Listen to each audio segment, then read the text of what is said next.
Hi children, today we are going to discuss about the blind boy lesson. A blind boy sat on the steps of a building with a hat at his feet. ఒక చూపు లేనటువంటి వాడు ఒక building steps పైన కూర్చుంటాడు. Hat means టోపీని అతని కాళ్ళ వద్ద పెట్టుకొని కూర్చుంటాడనమాట. He held up a sign board which said, అతను పక్కన ఒక సైన్ బోర్డు పెట్టుకొని కూర్చుంటాడు. ఏమని? I am blind, please help. I am blind అంటే నేను గుడ్డివాడిని, దయచేసి నాకు సహాయం చెయ్యండి అని చెప్పేసి బోర్డు పెట్టుకొని మెట్ల పైన కూర్చుంటాడు ఒకతను. Are only a few coins in the hat. A man was walking by. It took a few coins from his pocket and dropped them into the hat. అతను పెట్టుకున్నటువంటి టోపీలో అక్కడ కొన్ని కాయిన్స్ మాత్రమే చూస్తాడు. అక్కడ నుంచి వెళ్ళే ఒకతను అండ్ ఆయన జేబులో నుంచి తీసి కొన్ని కాయిన్స్ ఆ టోపీలో వేస్తాడనమాట. He then took the sign board, turned it around. అతను సైన్ బోర్డు తీసుకొని మలిపి and wrote some words. He put the sign board back so that everyone who walked by would see the new words. అయితే అక్కడ sign board పైన ఆయన కొన్ని అక్షరాలు రాసి మళ్ళీ అక్కడ పెడతాడనమాట. ఇక్కడ చూడొచ్చు మనం ఈ ఫిగర్లో ఒక అతను మరియు ఒక గుడ్డివాడైన చూపు లేనటువంటి వాడు మెట్ల పైన కూర్చోవడం మనం ఇక్కడ ఫిగర్లో చూడొచ్చు. అయితే అతను ఒక టోపీ పెట్టుకొని అక్కడ కూర్చుంటాడు. I am blind, please help me అని చెప్పేసి. అప్పుడు ఒక అతను అక్కడ వస్తున్నటువంటి అతను ఆ టోపీని చూస్తాడు. అందులో కొన్ని మాత్రమే కాయిన్స్ ఉంటాయి.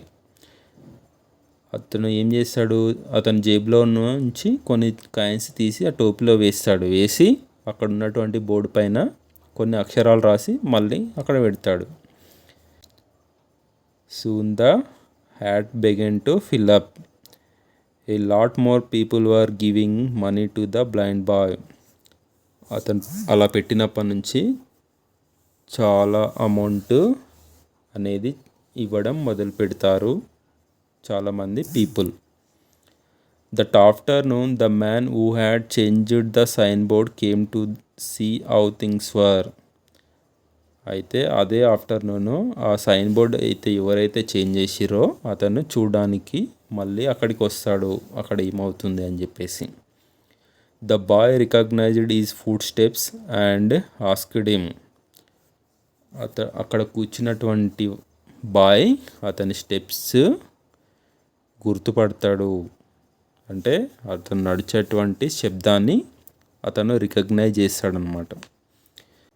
వర్ you the one who changed my sign board this morning.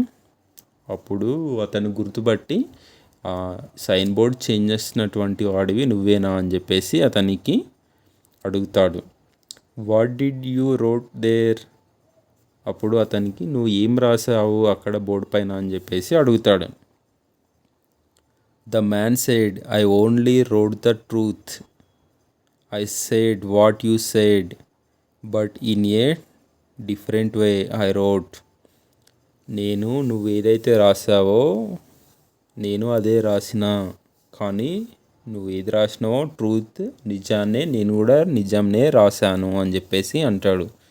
కానీ కొంచెం డిఫరెంట్ వేలో రాశాను అని చెప్పేసి ఆ మ్యాన్ చెప్తాడు.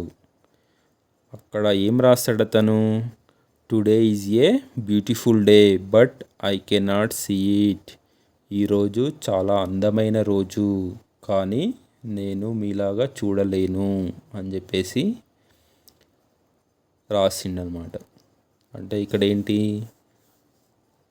నాకు కళ్ళు లేవు కాబట్టి నేను ఈ ప్రపంచాన్ని చూడలేను, మీరు ఈ ప్రపంచాన్ని చూడగలుగుతున్నారు అని చెప్పేసి రాస్తాడనమాట. Both message told the people that the boy was blind. ఈ రెండు message I am blind please help అనేది today is a beautiful day but I cannot see it అనేది ఇవి రెండు వర్డ్స్ ఒకే మీనింగ్ని ఇస్తున్నాయి, కానీ చెప్పడంలో మాత్రం డిఫరెన్స్గా ఉంది. But the first one simply said that the boy was blind. The second one told the people that they were blessed not to be blind. రెండు మెసేజ్లు సేమ్గానే ఉన్నాయి. ఏంది అంటే నేను బ్లైండ్ వాడిని అని చెప్పేసి ఉన్నాయి, కానీ ద సెకండ్ వన్ ఏముంది, మనము వీఆర్ బ్లెస్డ్, మనము ఈ ప్రపంచాన్ని చూడగలుగుతున్నాము కానీ అతను చూడలేకపోతున్నాడు. వీఆర్ బ్లెస్డ్, మనమందరము చూడగలుగుతున్నాం కాబట్టి మనము చాలా బ్లెస్డ్. అంటే బ్లెస్డ్ మీన్స్ దీవించబడిన అని అర్థం అన్నమాట. మనమందరం so are lucky to have eyes to see the world.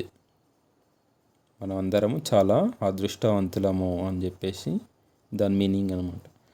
Should we be surprised that the second message was more effective. మనము రెండు సేమే ఉన్నాయి కానీ సెకండ్ వన్ అనేది చాలా ఎఫెక్టివ్గా ఉంది. సో మీరు కూడా ఏదైనా వర్డ్స్ రాసినప్పుడు ఎఫెక్టివ్ వర్డ్స్ని వాడాలి. మనం ఏదైనా విషయాన్ని చెప్పేటప్పుడు ఎఫెక్టివ్నెస్ అనేది ఎంత బాగుంటే ఆ రెస్పాన్స్ కూడా అంత బాగుంటుంది అని అర్థం. Thank you children, thank you for watching. We will meet in the next lesson.